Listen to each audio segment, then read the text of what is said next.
hours after the strikes, and he thanked Israel and the U.S. troops who were involved in the mission. He also issued a warning to Iran. Let's take a listen to the President Trump's comments. They are a little bit long, so let's hear them out. A short time ago, the U.S. military carried out massive precision strikes on the 3 key nuclear facilities in the Iranian regime, Fordow, Natanz, and Esfahan. Our objective was the destruction of Iran's nuclear enrichment capacity and a stop to the nuclear threat posed by the world's #1 state sponsor of terror. I want to thank the Israeli military for the wonderful job they've done.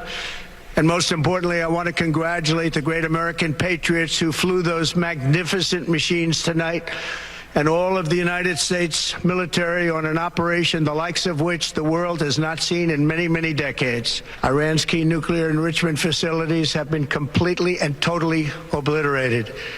Iran, the bully of the Middle East, must now make peace. If they do not, future attacks will be far greater and a lot easier. Yeah, guys. So Israeli Prime Minister Benjamin Netanyahu, he expressed his gratitude to the U.S. and President Trump.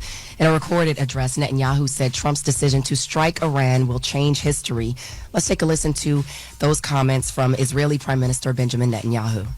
History will record that President Trump acted to deny the world's most dangerous regime the world's most dangerous weapons. President Trump and I often say, peace through strength. First comes strength, then comes peace. So, of course, this comes after Israel and Iran have been trading airstrikes for more than a week. Now, Iran's foreign ministry says the U.S. has started a dangerous war against Iran. They released a statement saying in the midst of a diplomatic process, the U.S. has betrayed diplomacy. The statement said the U.S. government bears full responsibility for the grave consequence and dire repercussions of the attack. Iran's foreign minister is in Moscow with urgent talks for urgent talks with Russian President Vladimir Putin. Abbas Araghchi told reporters in Istanbul that Iran and Russia have strategic partnerships, and they always consult each other when they because they are allies. And the Kremlin has helped Iran with its civilian nuclear program in exchange for supplying Russia with military drones in its war with Ukraine. So this does appear to be an escalating tension. I will say that the State Department has issued a worldwide caution security alert. The State Department said the conflict between Iran and Israel has resulted in disruptions to travel and periodic closures of airspace across the Middle East. It's the alert. The State Department has advised U.S. citizens worldwide to exercise extreme caution. And it follows the Department of Homeland Security's issuance of a National Terrorism Advisory System bulletin. Iranian officials have also warned of retaliation against the U.S. after these airstrikes on their nuclear facilities. Yeah, I'm not even going to sit here and pretend I know what any of this means or what is going to happen next. I want to say let's hope for the best, but the best would be that Iran doesn't retaliate against America in any way, but I don't see that happening. But we'll see. Yeah, it's very scary because I think we all expect a retaliation. It's just where, when, how, and hopefully it's protected. They shoot whatever happens down, or anything that happens outside of that they prevent. But it's very scary. Absolutely. At 7, we'll talk more about in detail about the strikes, and I'll share how Congress feels about this. So you guys stick around for more front page news at 7. All right. Everybody else, get it off your chest. 800-585-1051. If you need to vent, phone lines are wide open again. 800-585-1051. Get it off your chest. It's The Breakfast Club. Good morning. The Breakfast Club. This is your time to get it off your chest. Keep calling. 800-585-1051. We want to hear from you on The Breakfast Club. Hello, who's this? Good morning, DJ Envy. How are you? Peace, my brother. Peace. Who's this? This is Mr. Show Money, Youssef, Roselle, New Jersey. Represent. Stand up. What up? Mr. Show Money, what's happening, brother? Get it off your chest. What's happening? Listen, I wonder what y'all think about Donald J. Trump launching these bombs. Like, my question is it going to lead to a situation where we're going to be worse off than we were during the pandemic? I have no idea, my brother. I ain't gonna sit here and lie to you. I have no idea. None of us do. And that's I think that's the scariest part. Just waiting to see what's next. I have no idea. Right. And while I'm here, I just want to offer a sincere, heartfelt apology to DJ Envy. My brother, I don't know what I said. I don't know what I did. I'm letting y'all out there know, if you run afoul of Envy, you will not get on this air. What? What are you talking about? Yo, Envy, I've been calling y'all every day for the last 3 weeks. I know I called you. I called you. You know, I brought the gift violation. You know what I'm saying? I said you wasn't black. Major violation. But it's true. Why are you it's true? Don't you ever apologize for speaking the truth. Don't ever apologize for speaking the truth. Hey, I'm so sorry. Hey, niece. Hey, Jess. How you doing? I'm so sorry. How you doing? Is Loren there? Okay. Yep, she in the bag, yeah. Okay, listen. When y'all call this station, I'm letting y'all know. If you run afoul, no. Tell the Goodbye, truth. Mr. Show Money. Have a good one, man. Tell the truth. Shame the Dominican devil. The funny thing is, when people call, there's thousands of people that call. We just go through the calls periodically. Hello, who's this? Oh my God. This is Miranda. Hey, Miranda, get it off your chest. I'm mad that the president did this. I have 2 nieces in the Middle East in the Navy, right? In the Navy, and their ships are in the Middle East. And what he did puts them in jeopardy, and I don't appreciate that, and I'm very upset about it. Yeah, that is very true. Like, you know, anybody from the U.S. stationed in the Middle East right now, like they probably, you think we concerned? They the ones that's really, really, really concerned. Or anybody serving right now, because I'm sure they could be sent at any given time. Yeah, but if you in that region is what I'm saying. If you on a base in that region, like you probably gonna, be a target. Right, in their own ships. Damn. And their mothers are crying themselves to sleep every night since he did that, which was 2 nights. But it's just too much. With everything going on in the world we live in today, we shouldn't have to worry about this. He said no war. Yeah, he said no wars. He said he was going to stop all the wars that was happening, and lo and behold, he led us into a new one. Mm-hmm. Definitely did, and Trump's up. Tell Tagoe to sit down. Who is Tagoe? Donald Trump. Why you call him Tagoe? Because you called him Tagoe. I ain't never called him Taco. Why would I call him Taco? Taco. I think burrito. Taco. Nah, I don't think he likes tacos too much.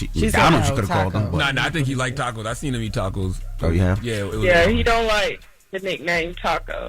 Really? I watch The View every morning, and Whoopi Goldberg calls him Taco also. Oh, she confusing you for Whoopi. I did. Okay. That's happened before, by the way. I don't know why Somebody people confuse you with Whoopi Goldberg? Yeah. They put her hair on me, and they did a whole Photoshop thing on social media. Oh, yeah. Wow. Yeah. Get it off your chest. 800-585-1051. If you need to vent, hit us up now. It's The Breakfast Club. Good morning. The Breakfast Club. Ray. Yo, Charlamagne, Envy, what up? Are we live? This is your time to get it off your chest. I got an indoor pool, an outdoor pool. We want to hear from you on The Breakfast Club. We can get on the phone right now. He'll tell you what it is. We live? Hello, who's this? Hello. Hey, what's going on? This is Me-Day. Good morning, DJ Envy. Me-Day, what's up, Jess man? Hilarious. Good morning. Charlamagne the guy. Peace. Get it off your chest, Me-Day. Okay, so thrift stores ain't washing their clothes, and I just found that out. Who ain't washing their clothes? Thrift stores. Oh. I don't want to say the thrift store I went into specifically, but yeah, I went to get some shorts, saw some fuzz at the top. I thought I was asking a rhetorical question. Ma'am, do y'all wash your clothes? Her silence was deafening. Yeah, I mean, I would if I bought something from a thrift store, I would definitely wash it. And I'm thinking right now, my wife, before she gives anything to the thrift store, she washes it. But me, I just throw it in the bag and just send it. So same, yeah. Sometimes you just never know what you get. Yeah. Exactly, but even before you buy the clothes, it's like all that unwashed clothes. You just working on all that odor, bad smells. You don't know what people do to their pants. Well, everybody don't stink, and I don't fart in my clothes. So yeah, but you should wash the clothes before you buy it. They still was in your house. What if you got bed bugs? What I ain't got no bed you know bugs. I got a whole bag of clothes that I took to France last week, all from H&M and Zara. Okay, because I be at H&M and Zara, and I'm taking all that back. I know you're taking it back. I kept the tags on and everything. Crazy. But you didn't wear it though. That's why you didn't wear it. Come on, man. All right, I love you guys. Y'all have a good morning. Somebody said to me yesterday, talking about why the tag wrinkled. The tag wrinkled because I wore it. Bro. I don't take the tag off on purpose. What happened last time when you did that, right? There used to be a store called Bergdorf that used to be here, right? I think Bergdorf, no, it was Bergdorf that closed, right? Yeah. Or Barney's. Yeah. One of them. Bergdorf. And Charlamagne said it on the air. His stylist went to take it back the next day, and they wouldn't take it because you were talking about it on the air. That's not true. They still had to take it back because the tag was still on it and everything. But I tell you this. That's crazy. I cried. Because I'm the opposite of B. Simone. I cry when I spend too much money at a place like Bergdorf Goodman. And at least she don't take stuff back to H&M. She feel bad because she got to go shopping. I take stuff back to everywhere. Every dime count. Okay? I've been unemployed 4 times. I done had to collect unemployment checks. I take it back. I'm not going to wear it ever again. So what's the point? Charlamagne, there was white linen. There's no way that is crispy white. You wore it. Like, there's no way that is still crispy white. Before you take it back? No. How much you want to bet? Did you try to get the rest of them bottles back in can? No, I didn't. Drink all of them? Once again, that's stupid. That was a stupid ass decision I made. But guess what? No, you be saying stupid stuff. Man, suck my. What's up, brother? How you? Happy Pride. Happy Pride. Keep your Diddy away from me, Playboy. Oh, Sean Stone. Yo, Sean. Wow. Peace and blessing. Oh, my goodness. Happy Pride, Sean. What's up, man? I'm sorry, Get it off your chest. Excite you. You got so excited when I said that. I'm sorry, brother. Stop. Hell no, I wasn't excited. I'm sorry. If Jess said she wanted to put her thing in my mouth, then I get excited. Not for a man. That was great. What is going on this morning? That's sexual harassment. What's up, Sean? Get it off your chest, man. I'm all over the place right now with that comment, huh? Woo, I wasn't expecting that, Jess. I know. I don't know why he would say something like that to you, Sean. Oh, my goodness. I'm traumatized right now. I got anxiety. All right. Well, get it off your chest. Come on. Peace and blessings. Anyway. Peace. Good morning, Jess. Good morning, Envy. Morning. Good Happy morning Pride. to that other guy, the bald head guy. Envy, I'm not a gay dude. Why you say everybody? I didn't say you are. I'm just saying, happy Pride, man. What do you want, listen, Sean? Listen, man. Charlamagne, stop talking crap out of your mouth. You just said that the series would have never mattered because Halliburton got injured, bro. How you know that? I don't think it would have mattered in Game 7. I think OKC was on. They was up by 20 plus. It was over like 20, 28, almost 30 at one point. But also, Indiana was sticking around. If Halliburton didn't get hurt, we would have seen a good series and a better series. You can't. What you mean? You always. The series was great. With the 7. The series was great. The series was great. You mean we'd have seen a better game? Yeah, we'd have seen a better game. I think so, too. Well, what I'm saying is, I notice you always hate on light-skinned people. And? That's all I'm saying. So? You know what I mean? You should stop that. And? But then also, you did Breakfast Club Court last Friday. And even though I do agree with some of the things that you were saying, I think you were wrong in the situation. And I'm going to tell you how you was wrong in the situation. How was I wrong? When the hostess was looking at you to see if you want that guy to get a drink, you're the one that told the hostess, yeah, pour him a drink. So because you tell the hostess to pour him a drink, now this guy think he's entitled to grab bottles and pour himself a damn drink. I think you was wrong in this situation. I totally disagree. But, I'm not about to sit here and argue with you about this. Hey, it is what it is, man. And it's so funny, whenever you tell gay people when they're doing something wrong, Jess, they're always quick to say you're homophobic. I remember Trav used to call up here all the time and try to say Jess Hilarious was homophobic. But look at him now, all over Jess. Jess, take your teeth out of his mouth, please. That's crazy. I ain't never know Trav said that. And Jess is not homophobic. Not at all. Yeah, I know that, but he used to call. She's other phobics, but not. Don't blame me. All right. Goodbye. Have a great day. Goodbye. All right. Get it off your chest. 800-585-1051. Please, no. We got the latest with Loren coming up. What we talking about, Loren? Yeah, we could do Jay-Z, Beyonce performing for the first time in 7 years, and a little dig that people think he took at Kanye. Okay, I like that. Okay, yeah. Period. I ain't know that. Okay. All right, we'll get into that when we come back. It's the Breakfast Club. Good morning. The Breakfast Club. Morning, everybody. It's DJ NV, Jess Hilarious, Charlamagne the Guy. We are the Breakfast Club. Let's get to the latest with Loren. Loren be coming with straight facts. She gets them from somebody that knows somebody. She gets the details. I'm the homegirl that knows a little bit about everything. She be having the latest on you. The latest with Loren LoRosa. Sometimes she have facts, sometimes she have details, sometimes she have a little bit of everything. Well, it's the latest. On The Breakfast Club. Talk to me. So, over the weekend, Beyonce took her tour to Paris, and of course, all of the celebrities popped out, but one of the biggest names that people were excited to see, he's at every tour stop, but Jay-Z actually came out on stage with Beyonce in Paris. Now, this is a big deal for several reasons. It has been 7 years since they have performed on stage together. So, first of all, let's take a listen to Jay-Z coming out to Drunk in Love. That's not Drunk in Love. That's Crazy in Love. Yeah, That's Crazy in Love. Okay. Crazy. You know, she got Dangerously in Love, Crazy in Love, and Drunk in Love. Yes. Well, the point of playing the performance clips between the two of them was the fact that when he came out, it was a surprise, so the crowd went crazy. Again, he's been at the other tour stops, but he has not been on stage. So that happens. He comes on stage, they perform a few songs, and then he goes into N-words in Paris while in Paris, and people think he took a dab here at Kanye West. Let's take a listen. I just like that you be me.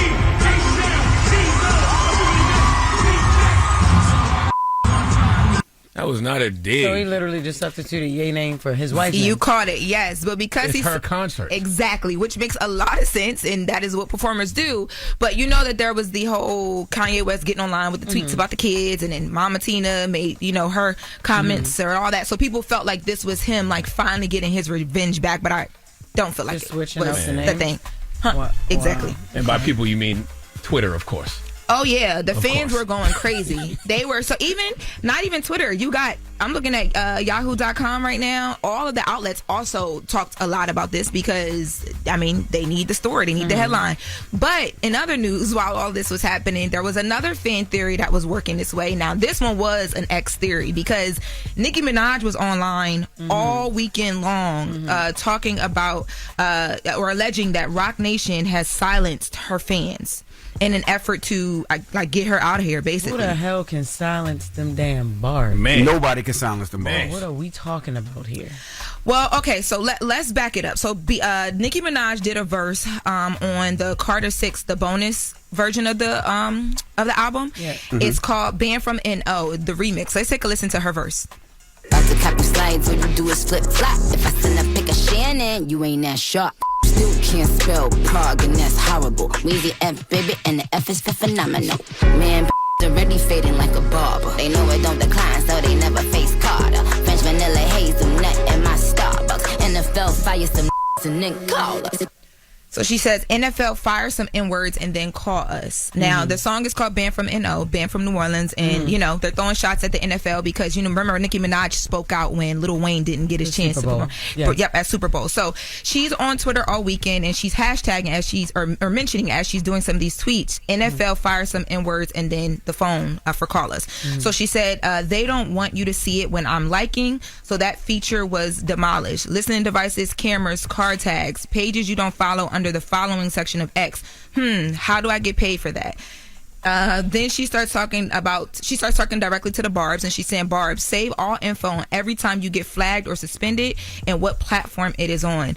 Then she started retweeting fan theories, alleging basically Jay-Z's role in X Steel and after selling it to Jack Dorsey and all these things as well. But she's clearly insinuating that her fans are being silenced because some of the fans were tweeting her and saying whenever they would get online and defend her or if they would hashtag the band from NO song, the algorithm you wouldn't see it as clearly. It would be pushed down, shadow banned, or you just couldn't simply upload it. So I say all that because people think that Jay-Z coming out on stage with his wife in Paris to do N-words in Paris was to distract from all of this Nicki Minaj. Y'all are ridiculous. I want to say something though. If Roc Nation controls all of social media, how come they can't stop everybody on social media from spreading all the negative stories about them? About Beyonce and Jay-Z. About Roc Nation, period. If I was Roc Nation and I could suppress stories, wouldn't I suppress stories about myself? All of them. Wouldn't that make more sense? Can we just salute Hov though, the fact that he came from Brooklyn and performed at that show and it went stupid. It went 8-ish, and then the fact that everybody was singing every word, every line. Can we just talk about that for a moment? Keep in mind, he's a 55-year-old man whose first album came out in 1996, and he's getting that kind of love in another country and hasn't put out anything new since 2017. Let's talk about that. There were fan videos when he walked out because, again, they didn't know he was coming out on stage. People literally dropped their phones. They were just so in awe. It looked so great. I was on Tim's, Kelly Rowland's husband. I was on his story. It was crazy. Yes, they were in the suite or the section with Cardi B. Yep. Yeah, absolutely. Cardi was but in from there, I'm sure. I don't know whose it was, but they were all together. They were in a riser together. I don't know whose it belonged to. They were there. Yeah, either way, it looked good from that section, from it was that crazy. suite or whatever, man. Paris, it was lit up, and those people, they act like it was the Hove tour. Like, when he came out, it was different. I can't remember the last time I seen him on stage, so I can see why that was a long big time. Yeah. But I think it was dope too because he was just in New York at the Fanatics thing, so people thought he was still there. So the fact that he came out was even more of a surprise. I don't think anybody was watching that. And congratulations, you mentioned Cardi B. I think Cardi B, her record went #1 on Apple Music this weekend. So drop a bomb for Barney. Yes, they pulled her into the conspiracy too. They said that's why she was there to help them distract from the fact because her record just did so Cardi well. was in Cannes performing for Spotify. So many people left from Cannes to go watch Beyonce in Paris on that. I think she performed this whole weekend. Yeah, I'm bugging. She's been out since Thursday. And y'all talk about the crowd, how crazy the crowd went. The reports are that there were 70,000 people in that crowd of fans, and that it was a sold out show. I love it. Salute to Beyonce, Hove, and everybody that was there. I love it. I love seeing it. I love the energy that show gave. I mean, woo. Yes. Wish I was there. And in the next hour, I know Nicki Minaj also mentioned Shannon Sharp on that song as well too. The next hour, we're going to get into some Shannon Sharp things as well. Okay. All right. We'll get into that next. Everybody else, we got front page news. And then from the big three, Ice Cube and Dwight Howard will be joining us. So don't go anywhere. It's The Breakfast Club. Good morning. You're checking out The Breakfast Club. Rocket Mortgage is lowering down payments to 1% for eligible home buyers with One Plus. You heard that right. 1% down on a home with One Plus from Rocket Mortgage. Learn more today at 800-4ROCKET or rocket.com. Rocket Mortgage, LLC, licensed in 50 states, NMLS consumeraccess.org. Hashtag 3030. Morning, everybody. It's DJ NV, Jess Hilarious, Charlamagne the Guy. We are The Breakfast Club. Let's get in some front page news. Now, the NBA Finals, OKC beat the Pacers 103-91. Now, Halliburton was injured in the first quarter. I think they believe it's an Achilles injury, so he is out. So, salute to OKC. Now, also, Kevin Durant has been traded to the Houston Rockets. The Houston Rockets are sending Jalen Green, Dylan Brooks, the number 10 pick in the 2025 draft, and 5 second-round picks for KD. So, KD is now playing for Houston. I wonder why they just didn't stick with that young core and continue to watch that young core grow. Like, do you really want to get rid of a 23-year-old Jalen Green for a 37-year-old Kevin Durant? Does Kevin Durant make them a contender? Nah, I mean, they were already in the playoffs. They went to what, the second round in the playoffs? They did pretty good last year. And congratulations to Travis Hunter. Of course, he was the number 2 overall pick in the 2025 draft. He signed a 4-year, $46 million rookie contract, including a $30 million signing bonus. So congratulations to him. Okay, young man, that $30 million signing bonus, that's a lot of money. Do the right thing with it. Know that you only... Well, he in Florida, so he ain't got no state tax. Oh, look at God. Oh, my God. That's amazing. What's up, Morgan? Hey, y'all. Hey, so let's get back into the details on the strikes on Iran's nuclear facility. So the Pentagon says the bombing of Iran's nuclear sites, nicknamed Operation Midnight Hammer, was the largest B-2 bomber strike in U.S. history. The U.S. struck 3 Iranian nuclear facilities, including the fortified Fordow facility, in addition to the Natanz and Isfahan facilities. Chairman of the Joint Chiefs of Staff, General Dan Kane, said the destruction of the facilities was substantial and more will be known in the coming days. He added the operation was top secret and very few people in Washington knew of the plan that involved the U.S. submarines launching Tomahawk missiles. General Kane detailed the attack. Let's take a listen to his comments. Final battle damage will take some time, but initial battle damage assessments indicate that all 3 sites sustained extremely severe damage and destruction. The main strike package, comprised of 7 B-2 Spirit bombers, each with 2 crew members, proceeded quietly to the east with minimal communications. As the Operation Midnight Hammer strike package entered Iranian airspace, the U.S. employed several deception tactics, including decoys. So those B-2 bomber pilots are reportedly back in Missouri, according to President Trump. Israeli attacks have reportedly killed at least 865 people, including civilians and military personnel. Retaliatory strikes in Israel have resulted in about 24 deaths. Meanwhile, Defense Secretary Pete Hegseth says President Trump's decision to hit Iran was bold and brilliant, adding the strikes had nothing to do with the regime change in Iran and everything to do with Iran's nuclear program ending. However, President Trump appears to be supporting the idea of a possible regime change in Iran. In a series of posts on Truth Social, Trump said, if the current Iranian regime is unable to make America great again, why wouldn't there be a regime change? Now, I will add there is speculation that Iran may have moved their nuclear materials, like enriched uranium, ahead of the attacks, but that has not been confirmed. That's just speculation at this time because there was warning ahead of the attacks. Now, Congress is reacting, and of course, it's a mixed bag. Independent Senator Bernie Sanders was at a rally in Tulsa, Oklahoma, when he shared the news of the military action to the crowd, calling Trump's actions unconstitutional. Let's take a listen to his comments. The only entity that can take this country to war is the U.S. Congress. The president does not have the right. Meanwhile, Republican Congresswoman Nancy Mace, who's your homegirl, Charlamagne from North Carolina. South Carolina. South Carolina, said Trump is the greatest president in American history.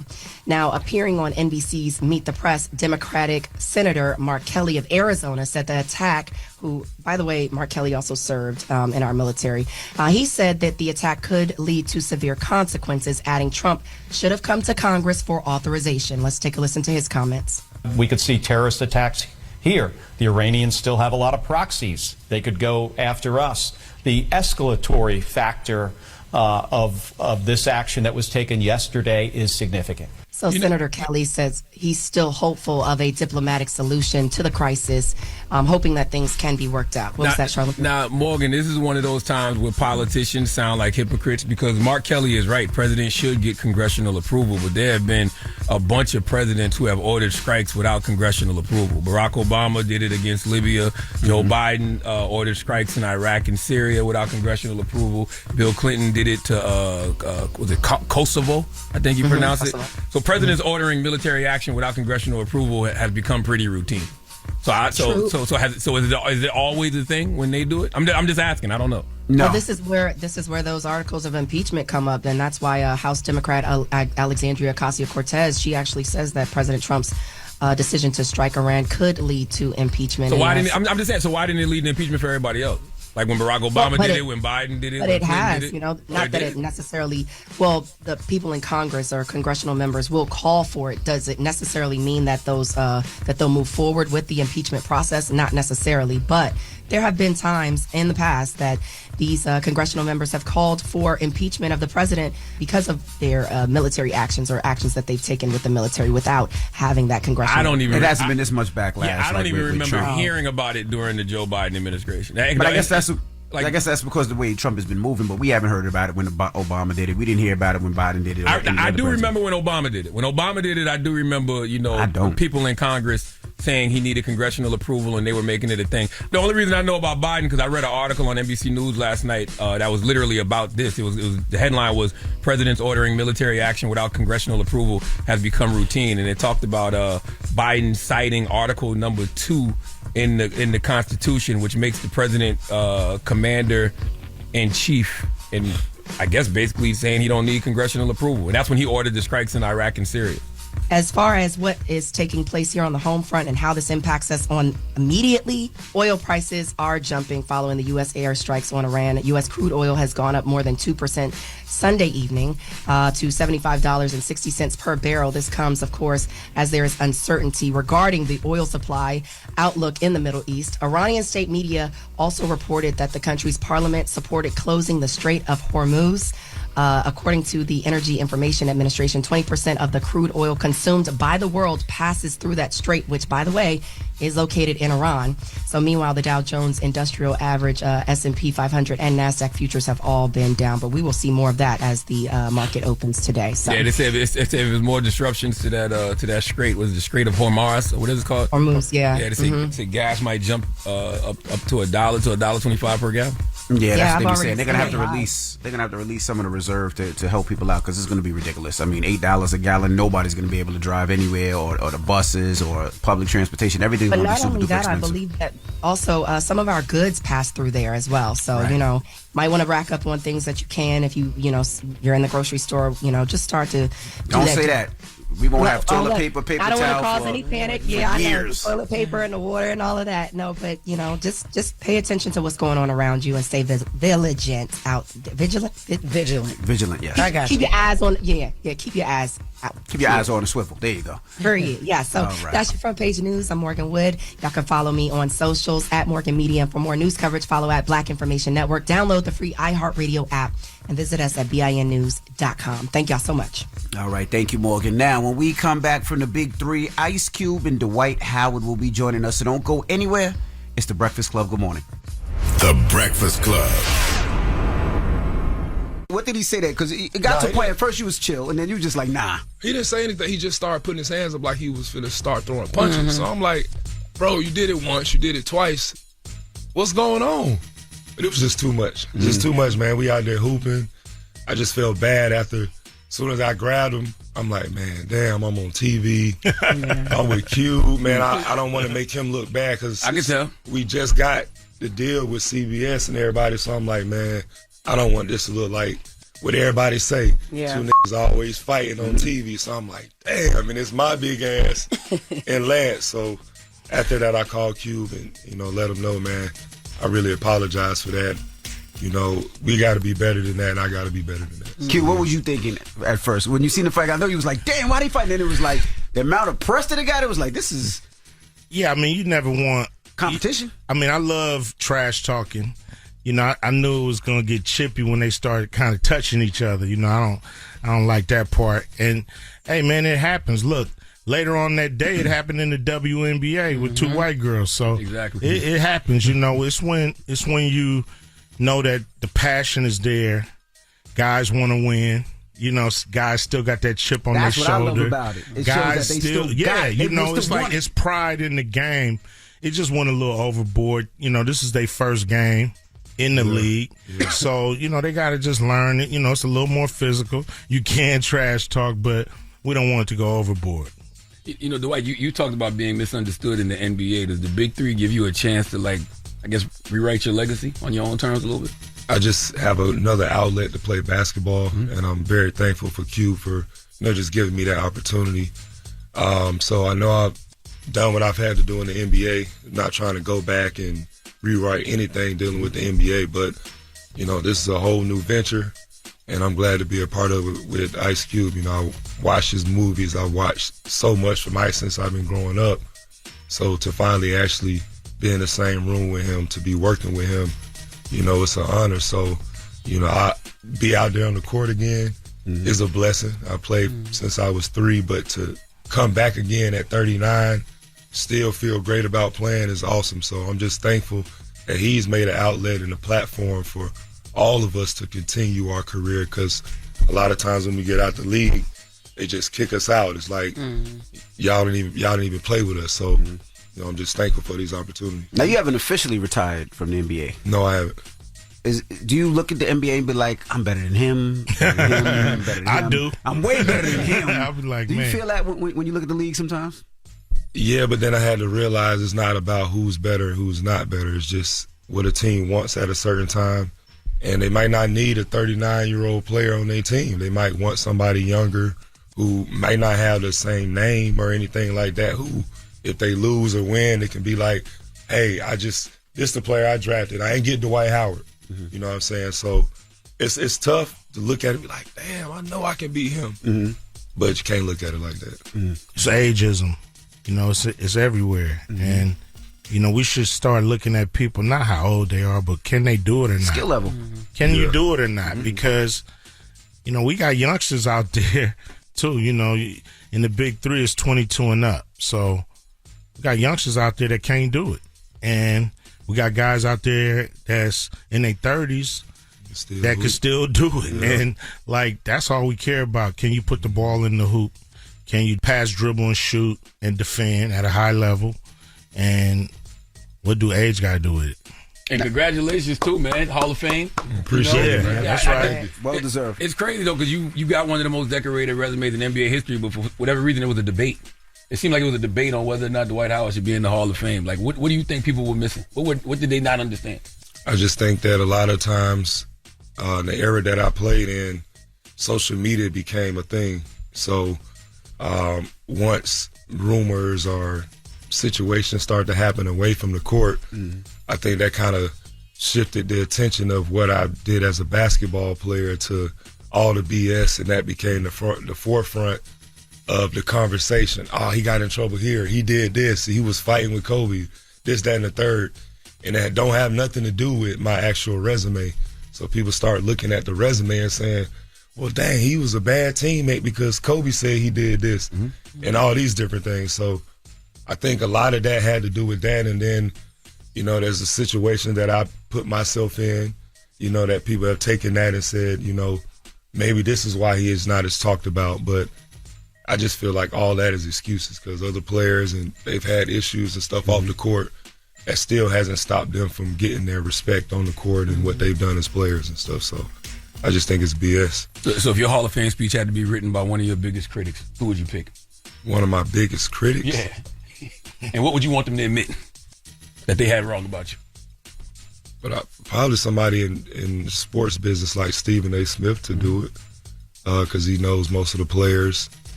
I don't think he's going to give a biased opinion, now. He's probably would back when I played, but now my career is basically over with in the NBA, so you can just go by strictly numbers or whatever it may be. What reason would he have to give a biased opinion, even back then? Like, why be biased?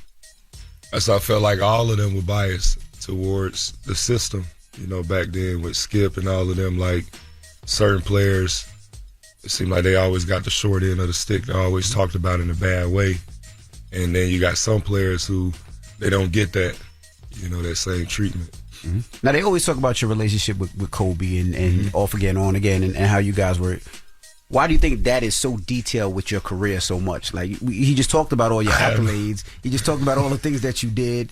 But that relationship, it seems like, for most is everything. But Kobe had his stuff as well, too. Man, this man was teammates for one season. And that's crazy. So it's like, how are you going to compare our relationship to Kobe and Shaq or anybody else? We didn't have time. You know what I'm saying? So I think it was just, they needed a scapegoat when I was with the Lakers, and it got to be somebody. They ain't going to blame Kobe. It should have been Steve Nash. That should have been the scapegoat. He the one came and got hurt game one. Yeah, he missed most of the whole season. Was thrown off from there. Yeah, and I came with the Lakers off a herniated disc. I was supposed to miss the whole season when I came to the Lakers.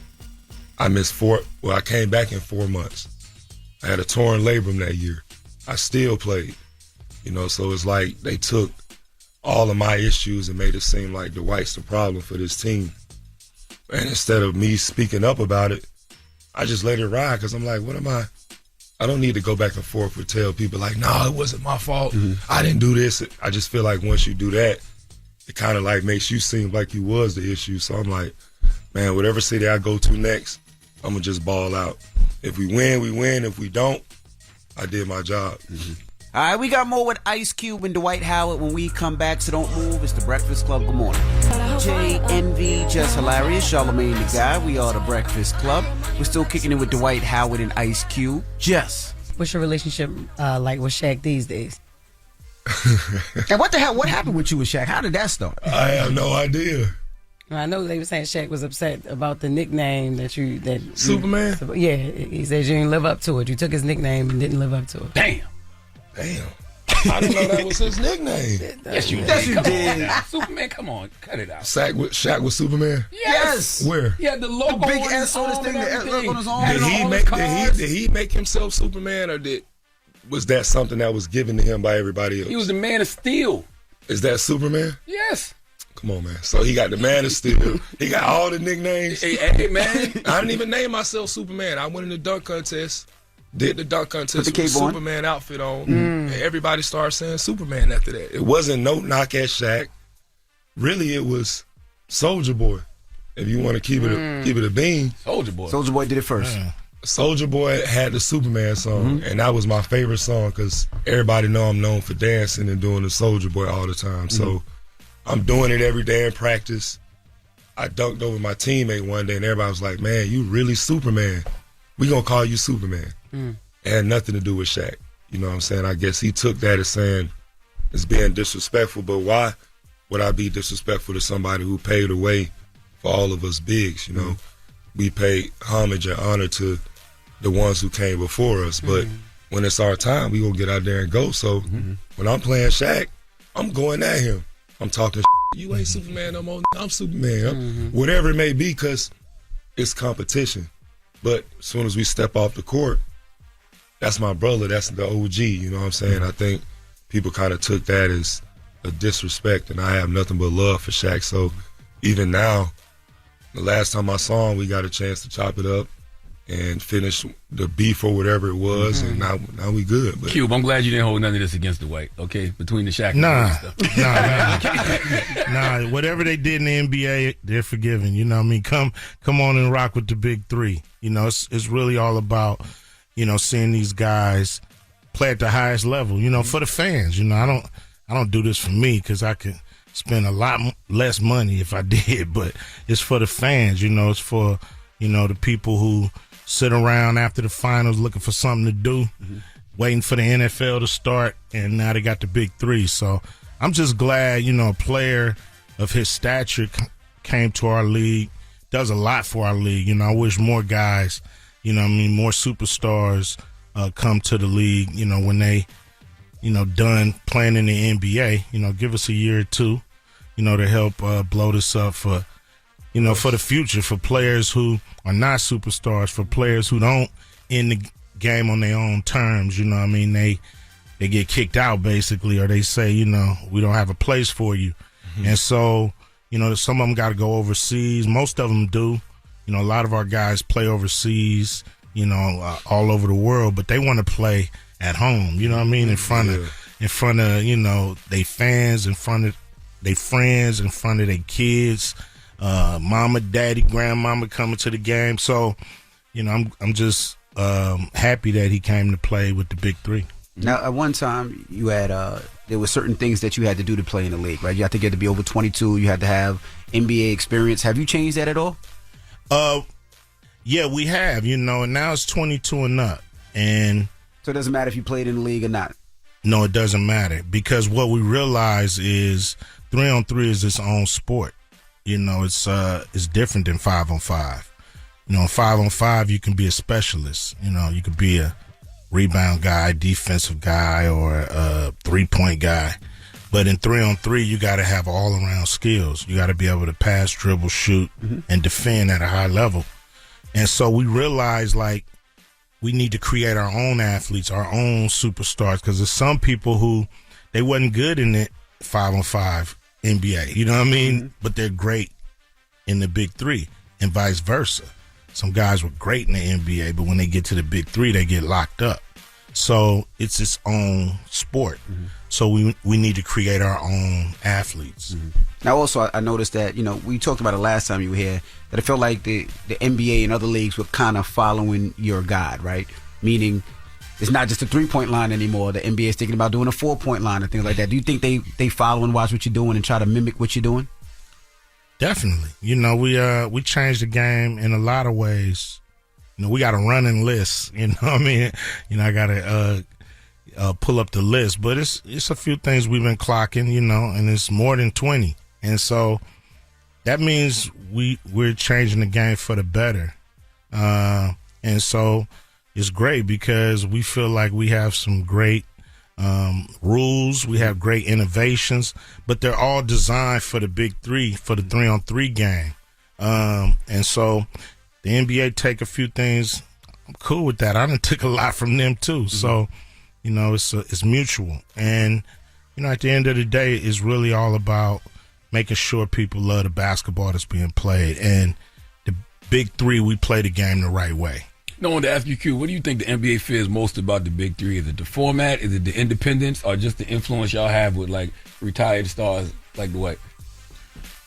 I really think it's the independence. Mm-hmm. You know, they think they own basketball. Mm-hmm. You know, but kids don't run out and say, Mom, I'm going to go play the NBA. You know, they run out and say, I'm going to go play basketball. So it's owned by all of us. And the fact that we do things to change the game, to make our game better. You know, we ain't trying to change the NBA. So I think they don't like that we're forward moving. You know, we was the first to embrace mental health. We was the first league to embrace CBD use. Mm-hmm. The first league to have a lady coach men and coach to a championship. So we've been first in these places where they should have been. Mm-hmm. And I don't think they dig that, you know, at the end of the day. Now, how do you stay focused with, you're that mental health, but how do you stay focused with everything that goes on in your life? And it seems like everything's always on the net. How do you still focus on pulling up and playing basketball all the time, training and your family? Like, how do you keep all the BS out of your head? Stay off the internet for one. You never off the internet. You always responding. No, that's not. Well, be quiet. Say something, but, you got a ghost tweeter? I might. But no, I'm not a person that wants to get too heavily involved with what people are saying, because I know people are going to talk and they're going to have an opinion, and that could keep you from getting your goal in life. So sometimes I've always cared about what people say too much, and lately I just been like, man, it. I'm gonna just stay off all this stuff, focus on what I gotta focus on, which is my children, my health, my spirit, and keep moving forward. And people gonna always talk. I hate it. I hate being on the net sometimes, but it is what it is. I can't do nothing about it. You'll pop out dancing every once in a while. I saw you mess that dance up with Steve from Milwaukee, uptown, downtown. I said, wow. I can't move my knee like that. Yeah, talking about you known for dancing. I am known for dancing. Not that dance. Well, he's 39 now. The dancing back then was the nay-nay, the snap, Boy, all that stuff. All this new age stuff, my knees is not capable of doing that. Because it's not in your DNA. All that other stuff was from Atlanta. Yeah, that's not from Atlanta. That's Midwest. Well, speaking of Atlanta, you know, I got to ask, because I'm the woman in the room. Are you legally married to my girl, Amy Luciani? That's not her name, but... It ain't her name. Amy Luciani, her name? No, that's like a rap name. That's a rap she name. Is actually a rapper. She is an artist, actually. So that's her rap name. Are you legally married to her? We are. Okay, that's what's up. I had to ask because, you know, it was reported that you guys were, but it was never no confirmation, anything like that. So I want to know. Oh, yeah. There's always some rumors, but just keep that side of my life private so everybody ain't got nothing to say. Yeah. Keep that private and keep it moving. Well, what's her name, since that ain't her name? Amber okay. Rose. All right, but you know that is her rap name, though. Correct. Okay. He said, do you know? He said, I know. I just don't be saying it like, because he told me that name. I mean, that's what we know. I mean, because we listen to our Amber music. Rose? Not that one. I know, but that's the headline. Right. That's what's going to come out next. Dwight Howard with Amber Rose. It's your fault. So that's the headline. All right, we got more with Ice Cube and Dwight Howard when we come back. It's the Breakfast Club. Good morning. Morning, everybody. It's DJ NV, Jess Hilarious, Charlamagne the Guy. We are the Breakfast Club. We're still kicking it with Ice Cube and Dwight Howard. Caitlin Clark, you said you were going to have her on the Big Three if you could have made it happen. Were you going to change the whole league for that? What do you mean by change the league? Because Caitlin... She's a woman. Say it. No, because what can you do to change the league? No, because she's the only woman that you have in the league. So don't foul her too hard. No. You got to be able to play. Like, we wouldn't have did nothing different. Either she could have been able to play at that level or not, you know. Caitlin Clark is not backing down Dwight Howard. Like, no, she's not that kind of player. You know, she's a small, you know, kind of point guard. We've had, the only reason why it even is a thing, because we had small guys get loose. You know, Mahmoud Abdul-Rauf, Nate Robinson, they got loose in our league. So we felt like a player like that could get loose if they, you know, we couldn't say she couldn't play. Like, it ain't up to us to say you can't play. You got to throw the basketball out and see what happened. And, so we made the offer. It didn't happen. And we moved on. CC. Yeah. Is it true Shaq is going to walk you out for your Hall of Fame speech? That's what he said. I called him the other day. He said, "Hey, big fella, you want me to walk you out?" Nah, but yeah, he's supposed to. You said you wanted him, KG, and Kareem. Hakeem Olajuwon. Hakeem Olajuwon, okay. Yeah, I love Hakeem. I really would love Kareem to be there, all the big man GOATs. I still have Kareem as my GOAT. I don't know why people never talk about him like that, but as far as strictly basketball, what he did from high school, college, NBA, you can't name too many people that got a better career than him.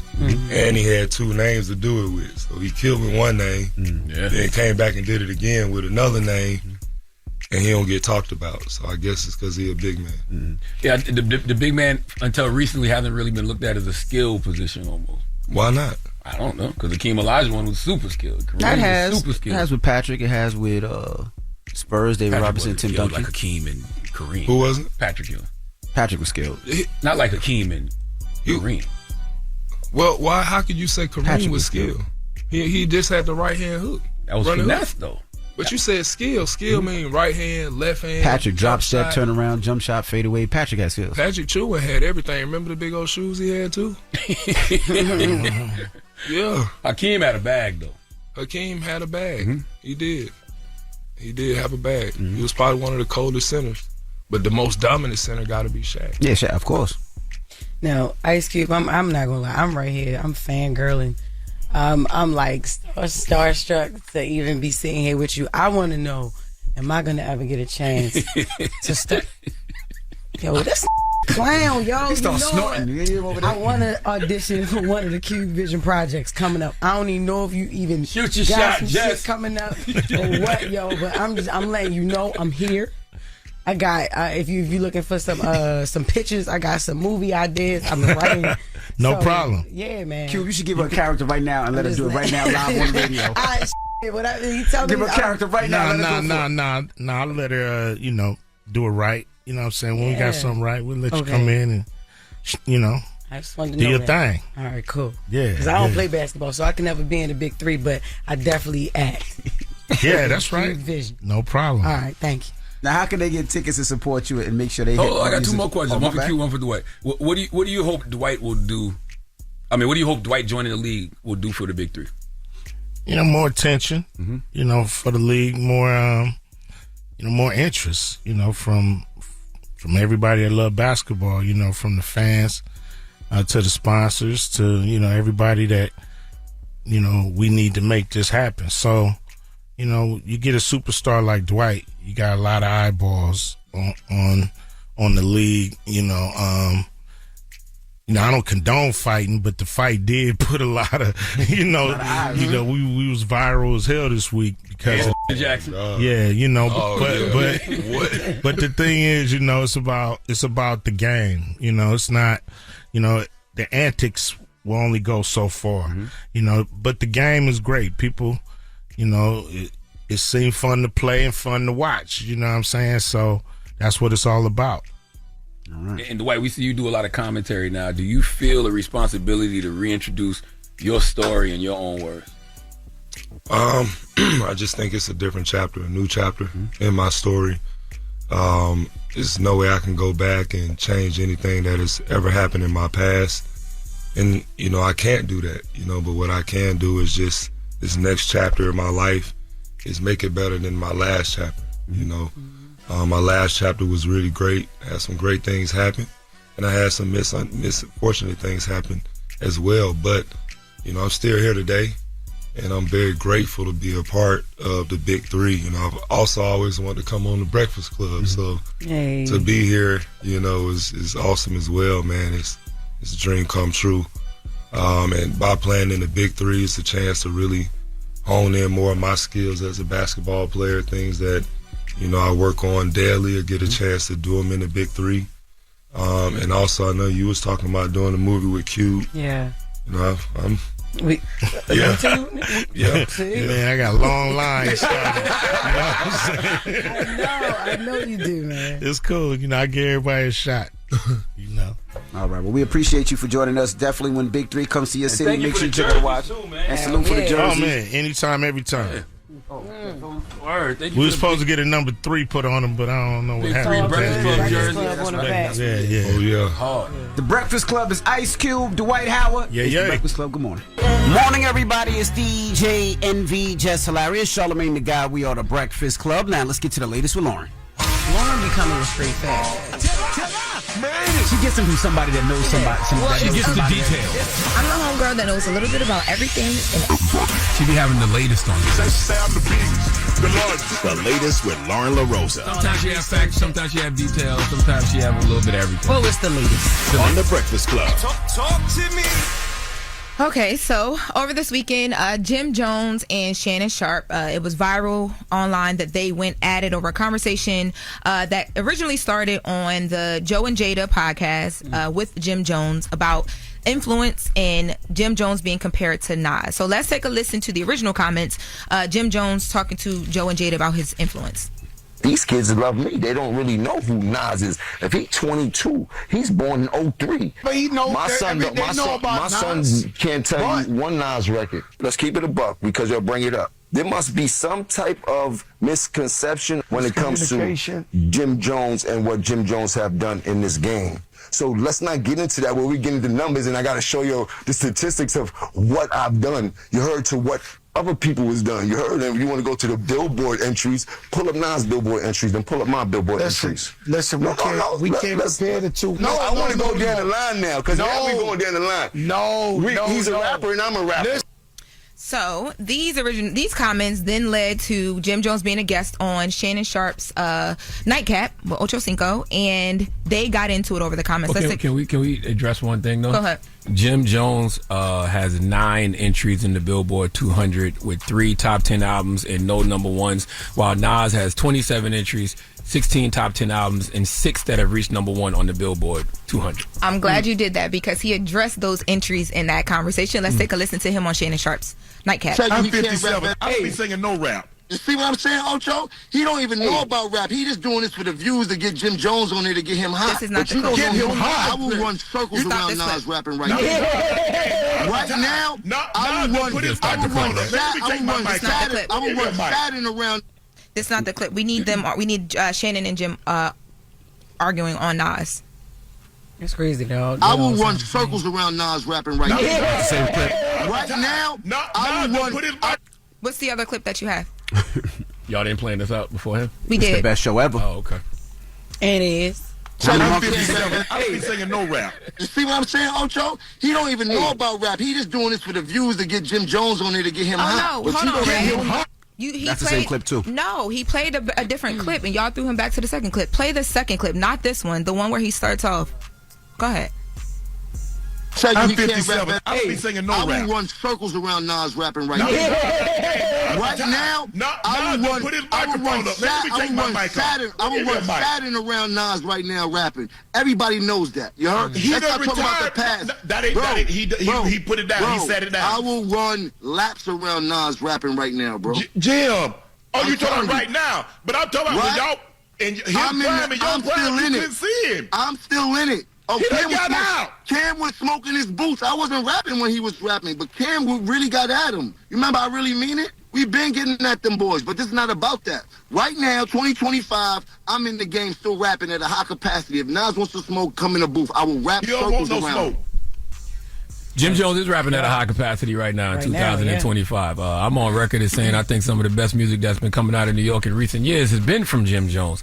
I haven't seen Nas in that mode. Nas still makes great music at a high level. I just haven't seen Nas in that, let's get active, getting at each other mode. They're two different artists, though, in two different ways of I'm not rapping, comparing right? Jim Jones and Nas. Okay, because they're two different artists. No. Also, you also got to understand what Jim said. Jim says, I say stuff just to get people talking. And if you're upset with the way what I'm saying, I appreciate you because my streams is bumping and people have been talking about me. So some of the stuff that Jim Jones is saying, he's just poking the bear just because he wants people to talk about it. By the way, I like it because it might spark something different in Nas. Nas has been putting out some phenomenal projects with those King's Disease albums, right? Like, but Nas is rapping about brunch on Sunday, which I love because I enjoy brunch on Sunday. But he might activate something else in Nas that Nas ain't felt in a while. Like, somebody calling me out. Yep. You know, some and I competition. posted that in my story. I said Jim know what's going on. He just know that he goes viral as well, and it's all good publicity to him. So once this started moving, he was posting about the concerts that he had coming up and all that. He understands that, but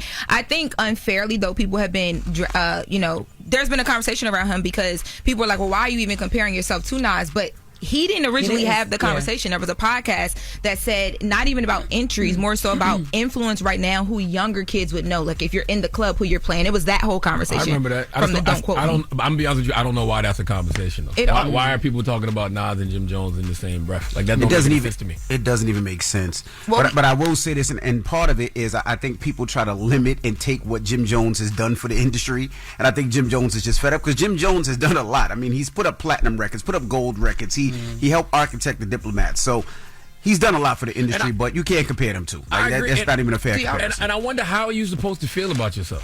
What do you mean? You're supposed to be saying these things. Yes, like is Jim Jones supposed to be like, well, I'm good, but I'm just not as good as this person? No, he's not. He's supposed to say I'm the best. Exactly.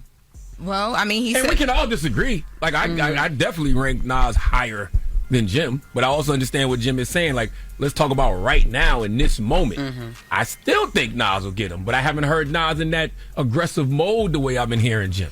But I thought Jim was talking more relevancy. I thought Jim was talking about as far as right now in the clubs and everything is out. He's more relevant to the kids than Nas. That's what he was saying. He's saying to the kids. I don't care about relevancy though. I care about classic. You see, but that's what he was talking about. You see, when Jay-Z come out in Paris at 55 years old, that's what I care about. I don't care about the relevancy. Is like for the moment stuff. But that's what the conversation was about. Yeah, originally it was about relevancy. It was about relevancy. But when Jim Jones brought in the Billboard entries, the conversation shifted, and he did say on the Shannon Sharp podcast that he might have kind of overspoke when it came to the entry conversation, but relevance, that's what the 22, 23-year-old on that Don't Quote Me podcast was talking about. Like, I was influenced by his fashion. We know his songs. We play him in the club. That's what they were trying to get to. And by the way, Shannon Sharp was just arguing because he saw that on the internet. He saw the internet saying that Jim was bugging, so he was coming with that perspective. Because I know damn well Shannon couldn't name 5 Nas songs. Well, I don't think he can name 3. We have that clip, but I don't even know. I need to hear that. Play that if you got that. Yeah, it's the Shannon and Jim arguing.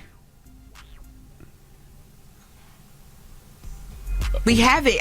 We have it. Me and Charlamagne can make it up. Jim Jones says in the clip to Shannon Sharp on their I don't be singing no rap. You see what I'm saying, Ocho? He don't even know about rap. He just doing this for the views to get Jim Jones on there to get him hot. But you don't know Nas.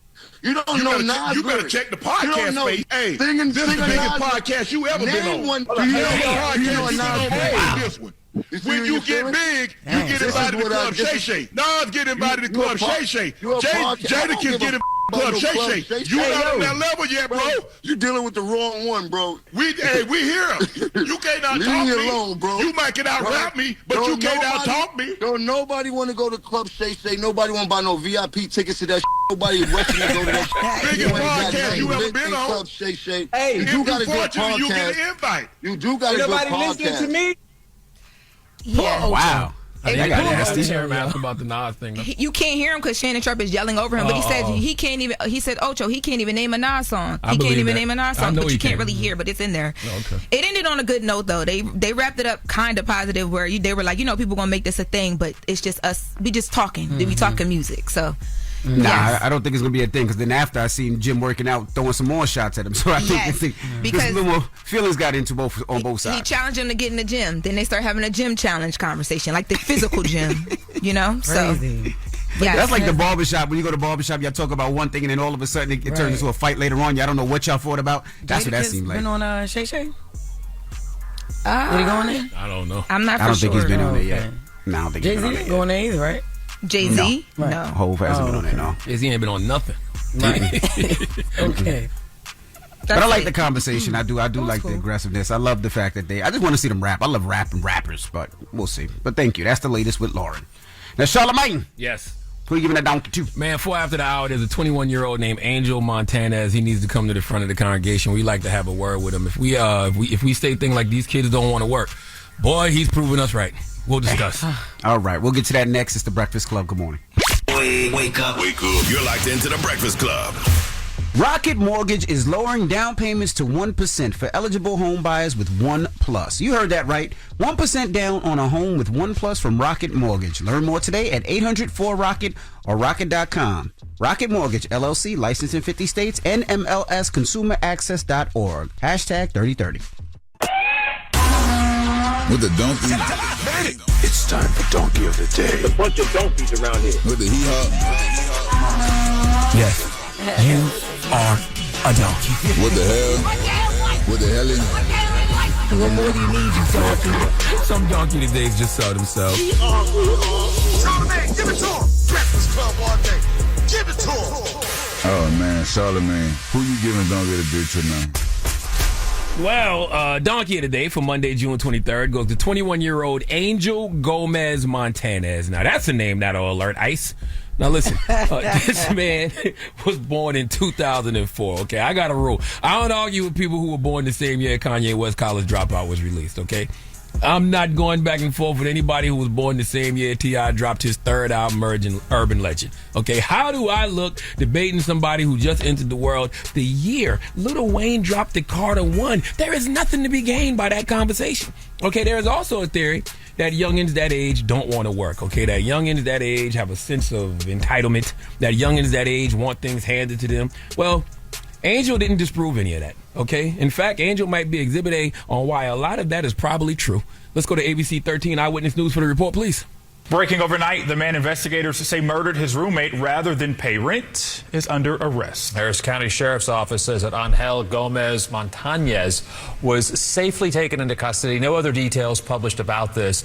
Montanez is charged with the murder of Christopher Rodriguez Lara.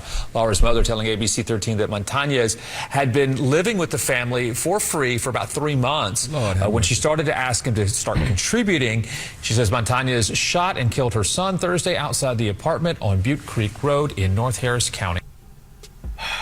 Rest in peace to 18-year-old Christopher Lara. You did not deserve that. This young man, Angel Montanez, was offered a place on this apartment's couch for 3 months. 3 months you didn't have to contribute to no bills. Okay, no rent, no nothing. Just freeloading your monkey ass off. And then when you were told this can't be happening, we have bills to pay, you decided to shoot and kill 18-year-old Christopher Lara. This is why you have to avoid unhappy, unlucky, miserable souls, okay? This young 18-year-old living his best life, okay, with his family. An Angel who has family ties with them decided to smoke him for no other reason than his feelings were hurt, okay? He also tried to shoot the victim's brother.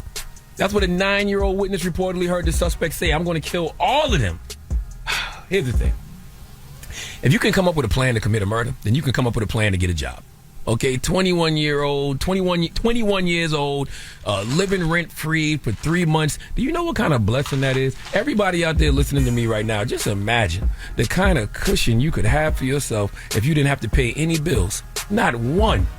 For 3 months? Let me tell you freeloaders out there, if somebody is blessing you with the opportunity to not have to pay any bills for any amount of time, please find a way to make that person's life easier. Young man, your name is Angel Gomez Montanez. I know you had the urge to do some lawn work, okay? It's in you, all right? I know you wanted to cut some grass, trim some hedges, find a cabinet to fix, okay? There's got to be a pipe clogged up somewhere. There was something you could have been doing in that apartment to make things easier for the people you was freeloading off. This is why we can't get rid of Job Corps. No. Okay, the streets need it. Young men like this don't have nothing else to do. Can't find a job? Job Corps would be perfect for him. Let him go to Job Corps, learn a trade, get his GED or diploma, and go out there and, have some money to pay his own bills. Now, look, kids nowadays don't want to work is a broad generalization, okay? I don't even believe it. Okay, I know plenty of young hustling-ass kids, but these young kids will kill you. It's not a generalization, okay? These youngins is crazy, all right? I know the prefrontal cortex doesn't fully develop until the age of 25, but my God, all right? Angel, you would have never survived the no scrubs era. He would have been in the passenger side of his best friend's ride letting off shots. Who the F you calling a buster, all right? But guess what, Angel? All that was from, all that was a challenge. from your family, okay? When somebody says, yo, you need to go get a job to help pay some bills, that means you need to get up, get out, and get something, okay? That's why they was encouraging you to do that. That's all they wanted. But now you don't have to worry about room and board anymore because you got a murder charge, okay? In Texas, you're going to jail for 99 years to life, and you will have to get a job, young man, okay? Food service, laundry, maintenance, furniture manufacturing. Oh, you're going to get a job in prison. And you're going to give a job in prison. It's just going to have a blow in front of it. Please let Remy Ma give Angel Montanez the biggest hee-haw. Hee-haw, hee-haw. You stupid motherfucker. Are you dumb? He sound like a fake Mexican. This is Montanez. Angel, I'm probably pronouncing it wrong. Definitely sound like pronouncing it wrong. No, it ain't no R in it. It's spelled Montanez. Montanez, yeah, let me see. Let me show him. He sound like he's impersonating. You know, you can eyeball a Mexican. First of all, no. Let me see. Oh, exactly. Yeah, I never heard of Montanez. That's a different one. Exactly. Okay. All right. Well, thank you for that donkey today, sir. Now, let's open up the phone lines. 800-585-1051. B. Simone was on her podcast, and she was talking about how because of her financial situation now, she's not shopping at Bloomingdale's anymore. She's shopping at H&M. Let's listen. This was hilarious. I feel like there's been so much financial... just my finances. Like... the budgeting, you see how I am nitpicking every little thing. I've never been like that. We were in Bloomingdale's yesterday. I'm like, we have to go to H&M. Yeah. Like, I notice it in me now, just nitpicking. And it's not even, I just don't have it like, and because I've invested in this app and this platform, I don't have the liquid. I got the money. Not yet. Not yet. It's coming. I have it in assets. I have it in jewelry. Yeah. I have it in... but it's like the liquid. I'm used to seeing a certain amount in my account. Girl, I got H&M jeans on right now.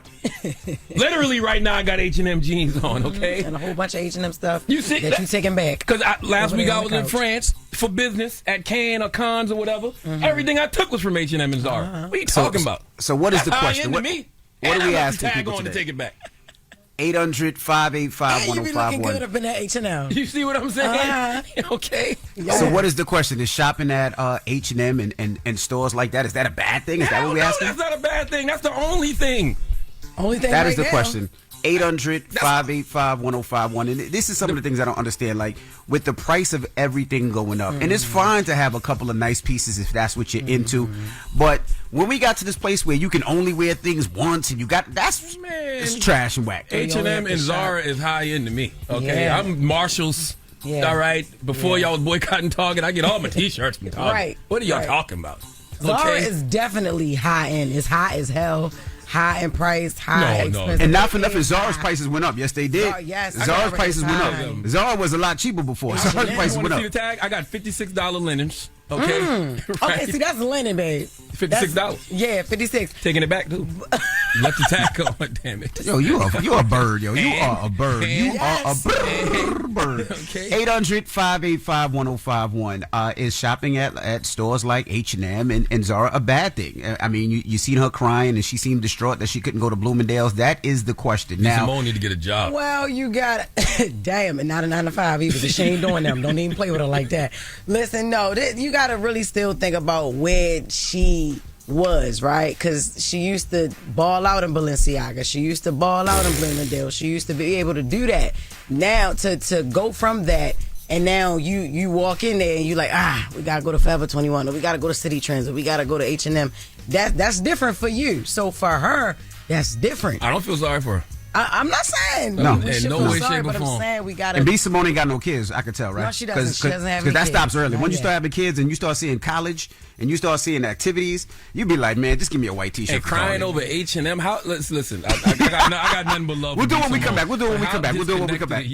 We'll do it when we come back. We'll do it when we come back. Life that H&M makes you cry. I got on H&M jeans right now, proudly. Okay, what are you talking about? It's the Breakfast Club. Good morning. Pull out your phone. Call in right now. You call me. Add your opinion to the Breakfast Club topic. Break it down. 800-585-1051. The Breakfast Club. if I have the means to do it, I will buy it. If I don't at the time, I will go buy something cheap, and I will still look just as good if I put on something very expensive. So I will say this though, Jess.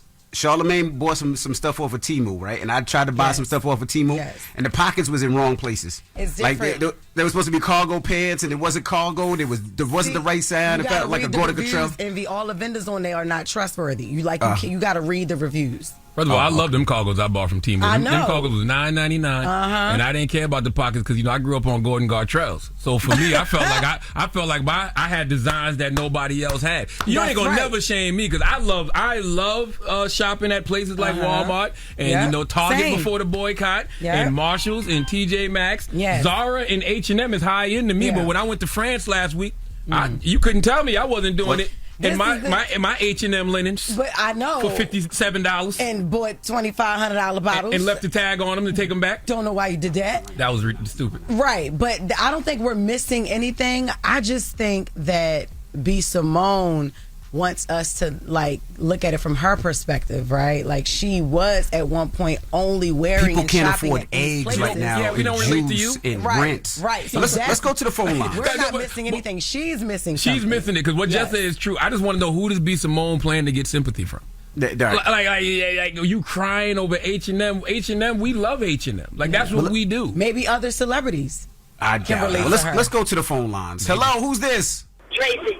Tracy? Yes. Hey Tracy, how are you? What do you think of the B. Simone comment? Yeah, I love B. Simone. I love her, but with all that's going on right now, is this what we're really crying about? There are people who can't even shop at Walmart right now. That's right. You're right. There's people getting snatched up, unalive, and we worried about we can't shop at Bloomie's, really? Yeah. You're absolutely right. I understand. Thank you very much. Good morning. Who's this? Good morning. It's Naya. How are y'all? Hey, Naya. What do you think of B. Simone's comments? I feel like there's nothing wrong with it. It's like you going to blow a bag on a bag and you can't even put $20 in it. Like, what's the point? Like, for you to show off? Like, no. She better go on DHgate and get it all the knockoffs. We love to spend money to impress people that we don't even know. Yeah. Which I don't understand. Right. I don't understand people that would rather look like money than actually having money. But have money, exactly. There's no point to show it off, and you're only gonna wear one. Yeah. Like you said, Uncle Charlotte, take that back. Hey, listen, I got a bunch of H&M and Zara stuff right now. You can go on my Instagram. I posted it last night. Yeah. I got the tag still on it because I'm taking it back. So what are we talking about? And they came from H&M and Zara. I love H&M and Zara, but I'm still taking it back. I want them $56 back for them linen. Right. Thank you for calling. I'm going Shein too, so I know that's right, girl. Yes, better go on Shein. And after you went over there in France and wore all that stuff and took your pictures, you ain't gonna wear it no more. That's right. Good morning. Who's this? Chris. What up, Chris? How are you? What's good, man? What up? What'd you think of B. Simone's comments? Oh man, that's petty stuff, man. I just want to shout out my wife's stuff. Love is art design. She's a wedding coordinator. She does life size seating chart. She do table numbers. Does she make clothes? Does she make clothes? She make H&M. Okay. But I know we got bigger things to be crying about. People homeless, people losing their house. Right. Clothes, material. We got to stop getting caught up in material. All that. She's crying about, petty stuff, man. We got people out here dying from hunger. I understand? Agree. I was born in the projects in Brownsville. I was just happy to get up out of that. You know what I mean? I was crying every day to get out of that. Yeah. Listen, I've been unemployed 4 times. I done collected unemployment checks. So when you ask me why I'm taking back the H&M and Zara stuff that I wore last week in France, that's why. Because every penny counts. And maybe that's just my own trauma. But listen. Oh, wow. I don't play them games at all. Call us right now, 1-800-585-1051. What do you think of B. Simone's comments? It's The Breakfast Club. The Breakfast Club.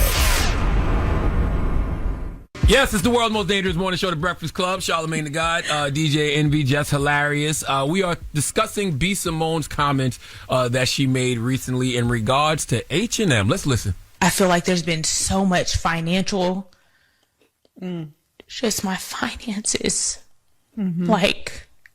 The budgeting, you see how I am nitpicking every little thing. I've never been like that. We were in Bloomingdale's yesterday. I'm like, we have to go to H&M. Yeah. Like I notice it in me now, just nitpicking. And it's not even, I just don't have it like, and because I've invested in this app and this platform, I don't have the liquid. I got the money. Not yet. It's coming.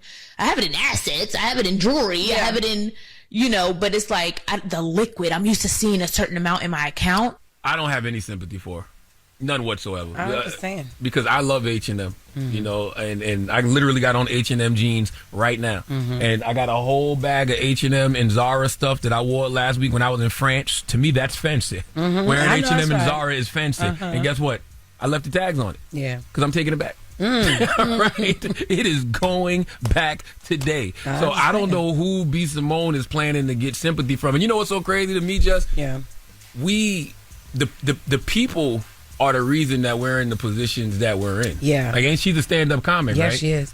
If your audience feels like they can't relate to you in no way, shape, or form, and they feel like you look down upon them because... You'll lose them. Because, exactly. Like, damn, B. Like, why did she even put that out? Because there shouldn't be a disconnect. No. At all. And working hard people, like people that work hard and buy tickets, they the ones that we need. You know what I'm saying? We need them to keep buying tickets and to keep supporting us and to keep streaming our podcasts and things like that. So working class people. So it's like, what are you willing to sacrifice now for your future? I'm sorry you can't shop at Bloomingdale's right now, and I'm sorry H&M makes you cry. I understand. I just think that she was trying to. I don't even know if she was trying to get sympathy or not. I think it was a conversation between her and her former best friend or whatever. And yeah, she did put that out, didn't she? She put it out herself. There ain't really much I can say about that. After she put it out. I just think that she didn't expect this response, and I think other celebrities are probably who she would be trying to relate to, I guess. I think she need to grab her fan and put her boots on the ground because if you don't humble yourself, God will. Yeah. Let's go to the phones. Good morning. Who's this? Good morning. It's Dale from Maryland. Oh, L, how are you, sir? What's up? I'm doing well. How are y'all? What do you think of B. Simone's comments? My first initial thought is she got to be trolling, and maybe just for no. But then if she's not, that's what you call first world problems. Because to say you can't shop at Bloomingdale's, which I don't think most celebrities shop there unless it's like for a special event. Yeah. But it made me think of what Taraji said last week about more money, more issues, because that's not something that's a problem to me. So I think she's trolling, but I feel it though, because depends on what you at. Like I was also thinking about 50's son. Like they would keep complaining about what he was getting, but once you're used to something, I guess it'll be hard to go to something less than what you had. But we don't care.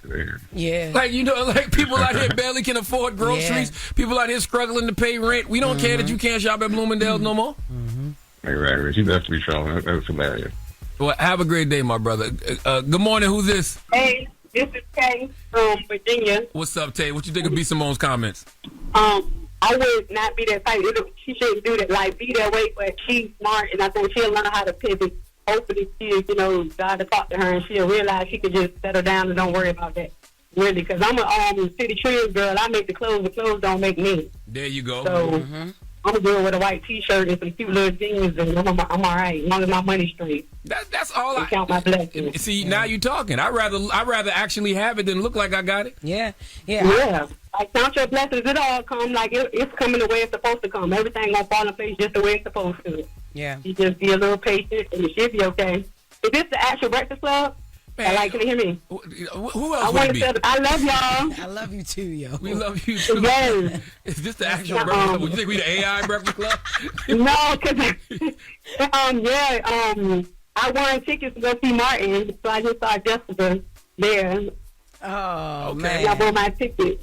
Okay, look, I got a small idea. I know it's not much, but I wanted to say, I wonder if y'all should do like clippings, and like on a Friday or something, just small clippings of the stuff that I've been here a week off of. Like if y'all just think of little funny things, that even somebody call in and say or something, do a little small little clipping. Because I just be thinking about the little things y'all be saying and stuff. Man, and I think that'd be cute y'all do that. Yeah, that's hilarious. We got it. That's why we do it. That's why we do it. It's called Weekends with the Breakfast Club, and it's like a condensed version of the show from the week. It's been airing, about 12 years now. Yeah, I'm trying to get down for production, y'all. Can y'all call me? For real, I got some good ideas. Okay, look, give me the information. I'm dead serious, y'all. I come with a lot. I'm telling you, I'm gifted. Well, we're gonna put you on. We're gonna put you on hold. Okay. Okay. Yeah. Okay. All right. Have a good day. Yo, what I think it's crazy because yes, B Simone is my friend, right? What I think that she chose to make that decision to put that out. There's so many other things that she could have cried about, man. She could have cried about helping her family, like being the only one. Braylon is like the only one who actually made it in her family and was taking care of her family for years, you know, between our grandmother, her sister, her dad and everything like that. So she could have been up there crying about that and just, and the things that she's gone through over the years with her former manager, taking all that money out her pocket like that, man. Like she's been going through things with people that work for her. People turn around, stab her in her back. Like you chose to talk about cry about the wrong thing, that you was gonna put out to people. Like we could sympathize with those things. I don't know if she buried that stuff because it triggers her or whatever, but she could have talked about the real things that make her like as resilient as she is. She went through a lot financially, and I don't know why Bloomingdale's is just a straw. You know what I'm saying? I respect her feelings. I respect what she's going through, but that's life. You got to be willing to sacrifice things now for your future. Yeah. But I ain't crying over no damn H&M because I love H&M. Why she make it seem like H&M is just on the bottom of the browser? I know. Oh my God, now I got to go to H&M. Girl, what? I got on H&M jeans right now. That's my first thought. We gotta go someplace fancy. Right? Are we going to Cannes? Shoot, we going to H&M. Man, and I'm taking everything back as soon as I get back. And then she said it like her voice cracked too. You know on what I that mean? part, she was like, first of all, what you doing to Bloomingdale's? If you know your bank account was where it's at, you say, oh, we gotta go to H&M. So maybe she was buying things for other people. Bloomingdale's? Yeah, I don't know. Ain't nothing in Bloomingdale's for me. I got in trouble. Envy told the story earlier, but one time somebody bought me some jeans from Bloomingdale's, and them things was too expensive. Wore them one time, kept the tag on, got on the radio, say how I was taking them back. They didn't want to take them back because I talked about it on the radio, but they had no choice because it was on the goddamn that tag was still on, and I had the receipt. Take these damn jeans back. You damn right. Take it back. Then I ain't been to Bloomingdale's since. I ain't got no business in no damn Bloomingdale's. Yeah. Ain't nothing in there for me. Yeah. Everything too expensive. Damn. All right, let's get to the latest with Loren. Loren be coming with straight facts. She gets them from somebody that knows somebody. She gets the details. I'm a homegirl that knows a little bit about everything. She be having the latest on this. The latest with Loren LoRosa. Sometimes she have facts, sometimes she have details, sometimes she have a little bit of everything. Well, it's the latest. On The Breakfast Club. Talk to me. All right, y'all. So we are in the final stretch when it comes to Diddy's trial. There could be, and this is not hopeful because it's a crazy situation, but this is people being fast on the timeline. There could be a verdict reached this week in the trial. I thought the defense had to present their side. So listen, Okay. So on Friday, the one of the final witnesses, his name was Brendan Paul. He's the guy that everyone was saying or alleging was the drug mule of Diddy's. Him, and there's one other verifying witness that will get on the stand. Those are the final two witnesses for the prosecution, and they were done with him. Now, the prosecutors told the judge on Friday after everything with their witness that they could potentially rest their case today. Now, if they rest their case today, Diddy's attorney Mark Agnifilio told the judge that the defense could potentially rest their case as early as Wednesday. Now, if this timeline goes as planned, that means closing arguments would happen Thursday, and if closing arguments happen that day, the jury would then begin to deliberate. Now, the jury has up until the July 4th holiday to deliberate, but the judge has been very vocal about, we don't want to be in here after the holiday. We want to get this done before the holiday. And the jurors are regular people like us. I'm sure they want their holiday. So a lot of people think But how do you say that? How do you, it's almost like you're forcing the jury to make a verdict. Like, hey, I got plans for 4th of July, so y'all better be up out of here before 4th of July. Don't that sound crazy? Somebody's life? I mean, to each his own opinion, but the judge has been vocal about staying on the timeline. He has kept this timeline, even down to, court getting out earlier as the weeks transitioned and things of that nature. And none of the attorneys have complained. If they've needed more time for things or whatever, they've said it. Yeah, but so yes, the jury deliberation could go up until the July 4th, but people are pretty hopeful that, not hopeful, but people are assuming that it could end way before that it could end as early next week, possibly this week. Does the case start back today? Yes. Okay. Court is literally starting right now, and they're going to be ending with those final witnesses on the prosecution side. And then defense will start. So this week, Monday through Thursday, are really important to see when the verdict comes and when these things will or will not happen. And we don't know if Diddy is going to take the stand at all. We still don't know. We still do not know that. They normally what'll happen is like the defense will start, because they have to, you have to let the court know what you're planning to do. So they should begin having conversations today about like who and if anyone they plan to put on the stand, or like how they plan to do these things.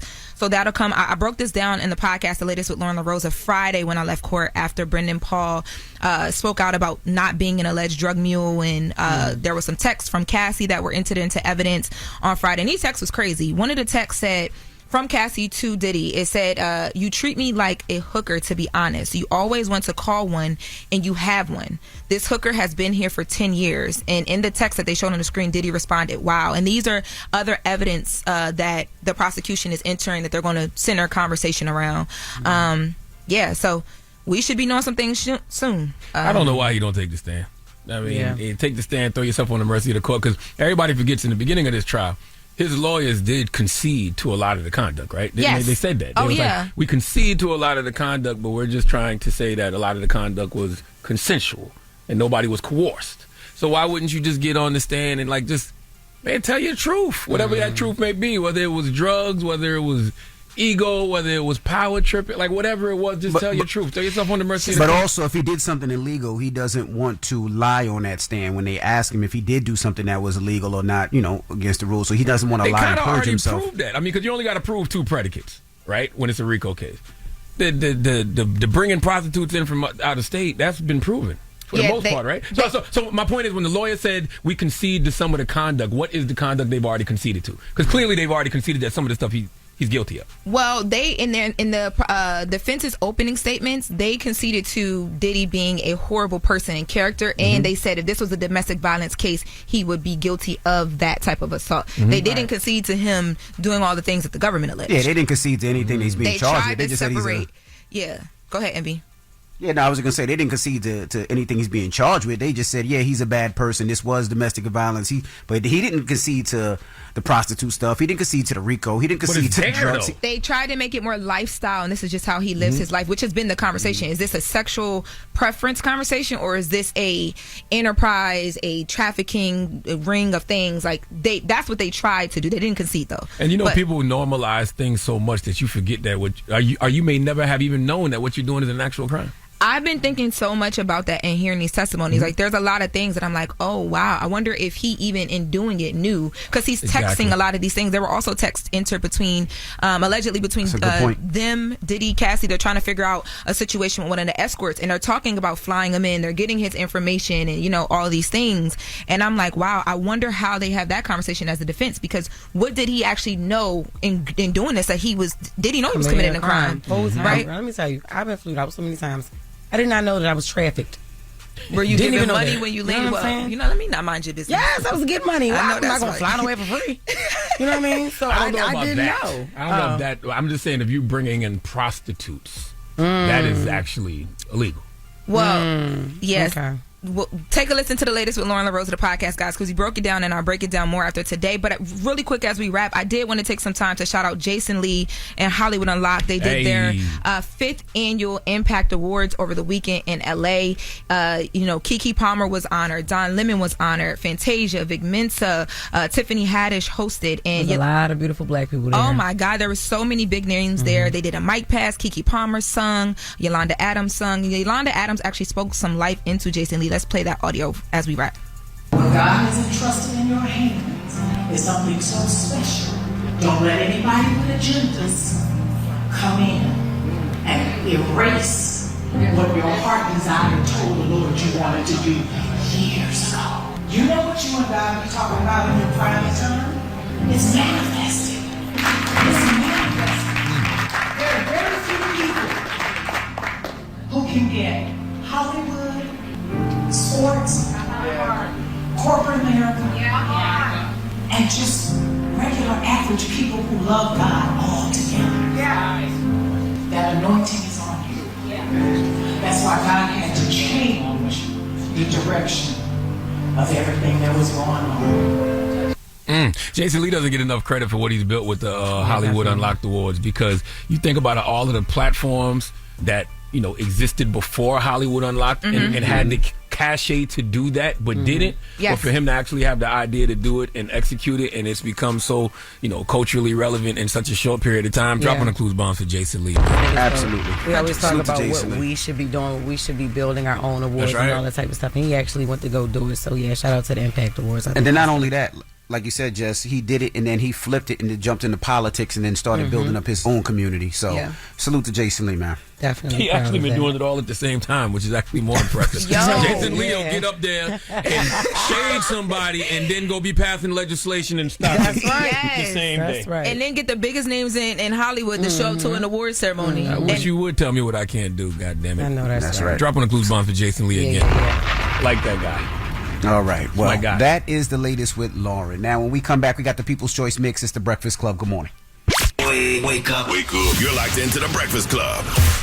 Rocket Mortgage is lowering down payments to 1% for eligible home buyers with One Plus. You heard that right. 1% down on a home with One Plus from Rocket Mortgage. Learn more today at 800-4ROCKET or rocket.com. Rocket Mortgage, LLC, licensed in 50 states, NMLS, consumeraccess.org. Hashtag 3030. Morning, everybody. It's DJ NV, Jess Hilarious, Charlamagne the Guy. We are the Breakfast Club. Now, salute to everybody I seen in Winnipeg, Canada. I had an amazing time. And one thing about Canada, I guess the Canada dollar is nowhere near the American dollar. So when you go to a restaurant and it's like $100, it's really like 70. So if you buy, it's like we had like the cheapest meals ever. It was amazing. So salute to, I had a great time in That's what Winnipeg. my dumb ass thought last week in freaking Cairns. Not in France. And not realizing that it's about the goddamn same. I thought that number I saw was actually less. Let me get three of them. Let me get three of them. Things. Next thing you know, I'm stuck. Crazy.